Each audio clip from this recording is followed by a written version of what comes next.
Bonjour chers fidèles amis sportifs, chers abonnés et chers membres de la communauté Sport Santé Plus.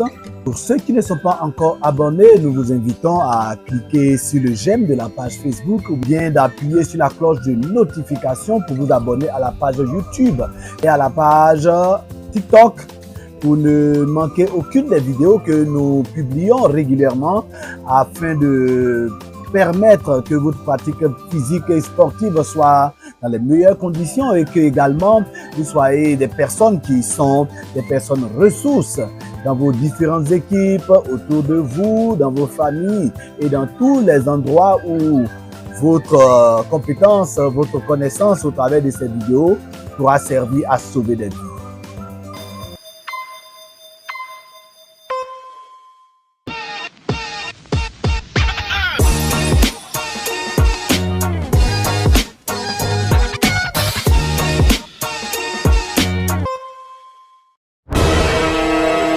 Boucle pour ce thème, sécurité et gestes de premier secours en milieu sportif. Le premier élément lorsque nous abordions ce sujet était de comprendre certaines définitions qui étaient importantes pour pouvoir mieux comprendre la suite du développement qui allait faire cours. Ainsi, nous avons abordé la définition de ce qu'on pouvait appeler la sécurité. La sécurité avait été définie comme l'ensemble de toutes les mesures qui auraient pour objectif d'empêcher la survenue d'éléments naturels, de catastrophes naturelles, d'accidents naturels.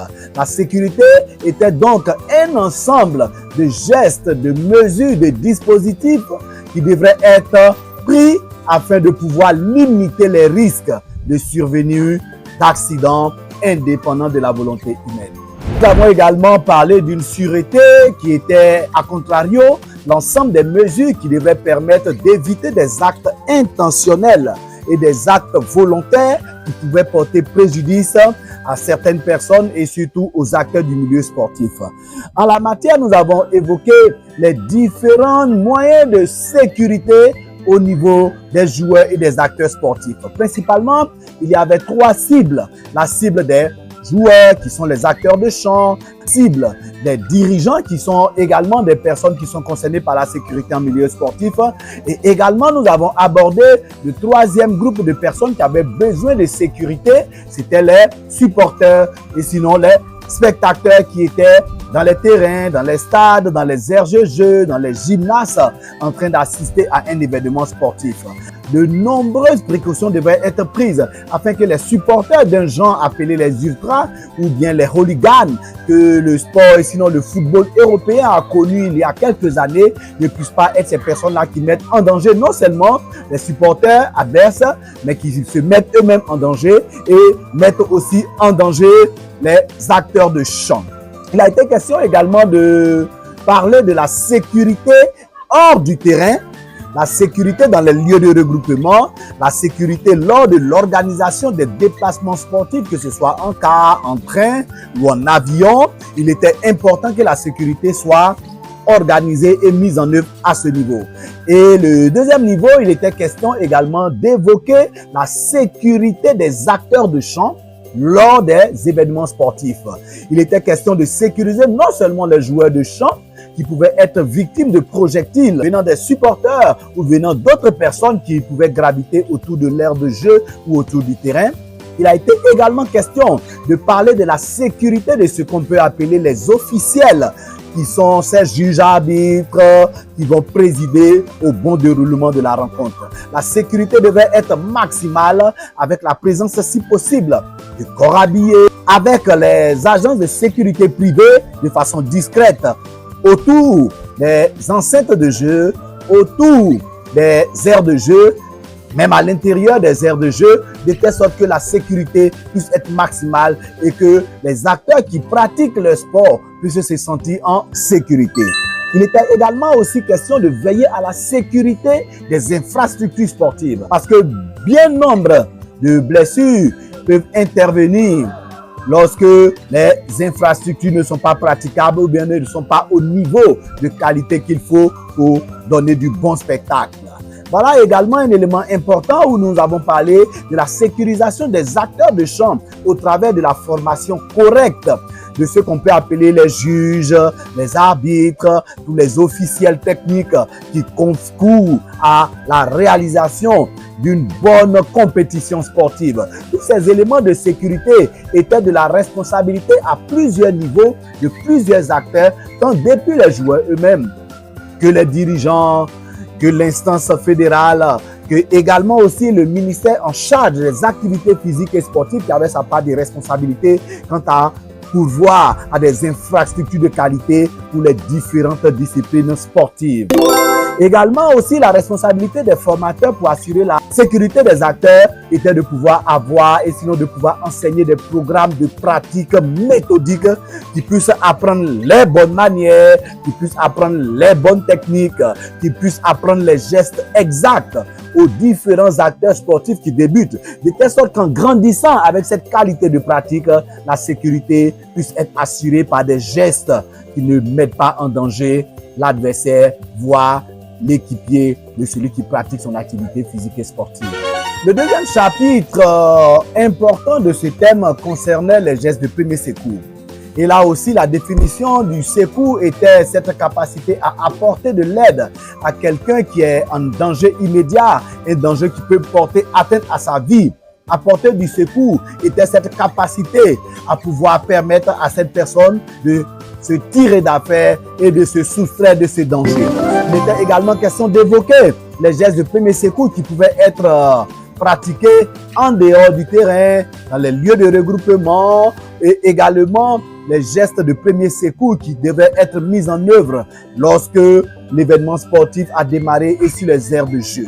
Dans les lieux de regroupement, il a été question de parler de la sécurisation au travers de la formation qui était l'élément le plus important avant de pouvoir apporter du secours. Au-delà de la bonne foi, la formation était l'élément qui rassurait et qui permettait à cette personne de bonne volonté de pouvoir poser les gestes en toute sécurité et en toute sérénité.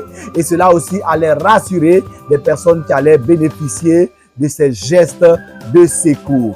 Il était question ainsi principalement au niveau de la Côte d'Ivoire de parler de la formation au brevet national de secourisme.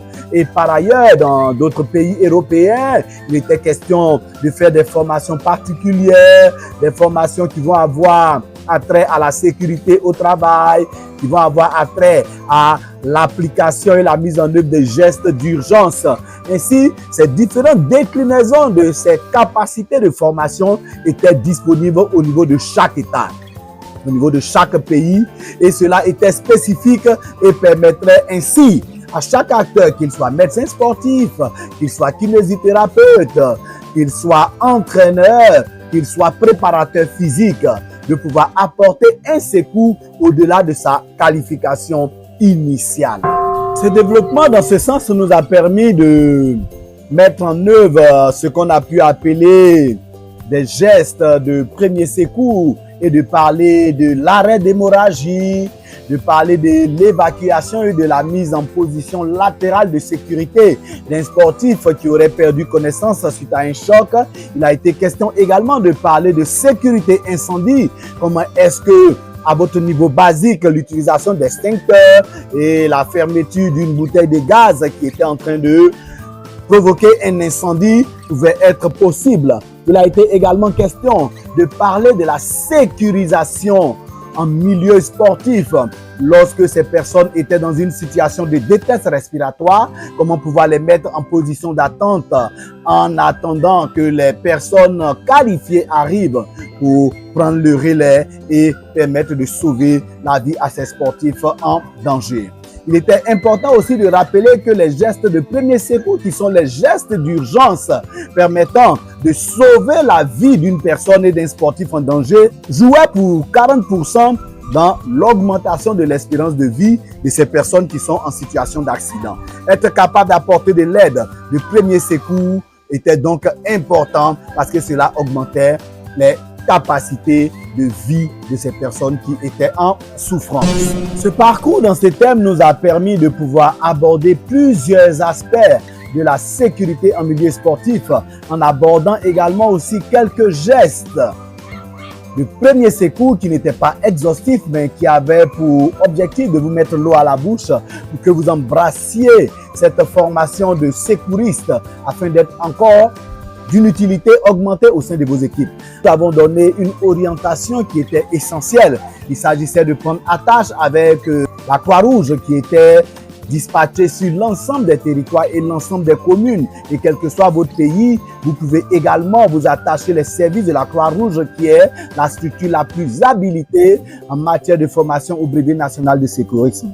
Par ailleurs, une vidéo que nous avons présentée d'un formateur privé et agréé vous permettait de voir combien il était également possible de passer par des structures privées qui avaient l'agrément de la formation en brevet national de secourisme. Cela a été utile parce que, comme nous vous le répétons chaque jour, les chaînes Santé Sport Plus vous permettent d'avoir des contacts, d'avoir des connexions, d'avoir des informations et d'avoir des formations qui vous permettent d'être utiles et de vous mettre au service de vos différentes équipes sportives. Nous vous avons été, nous espérons, d'une utilité assez importante.